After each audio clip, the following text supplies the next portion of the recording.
আসলে এই মানুষগুলা দেখুন কতটা অসহায় হয়ে পড়েছে। দিনের পর দিন এই যে মেশিন চালিয়ে যাচ্ছে, এই যে বড়, বড় একটা মেশিন চলতেছে আপনারা তো দেখতেই পারতেছেন।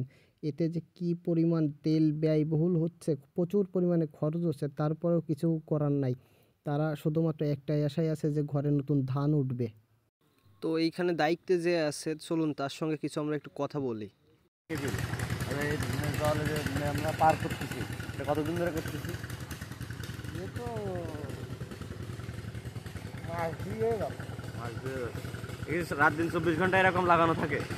এরকম থাকে সবসময় দু এক সময় আবার একটু রেস্ট দিচ্ছি আর মানে এটা কি আমরা ধান লাগানোর জন্য আর কি শোষা হচ্ছে, তাই তো? এই যে জল এই পাশের থেকে ওই পাশে পার করতেছে, এই জলটা কোন দিকে চলে যাচ্ছে? এই জলটা ওই খালটা দিনকে চলে যাচ্ছে, আমডাঙা হয়ে চলে যাচ্ছে। আমডাঙ্গার খাল দিয়ে পার হচ্ছে, তাই তো?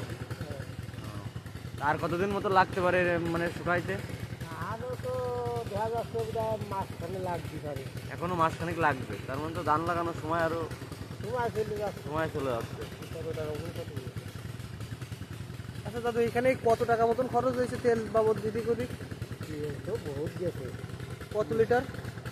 মানে দৈনিক একটা হিসাব করে দৈনিক এই এত কয় লিটার তেল যায়? তো আমার বাড়ি আছে ওই ভিতরে তো আমি তেল করতে পারে তারপরে বলেন যে আনুমানিক একটা বলে তো প্রায় তো হলো 17 ব্যারেল চলে গেছে।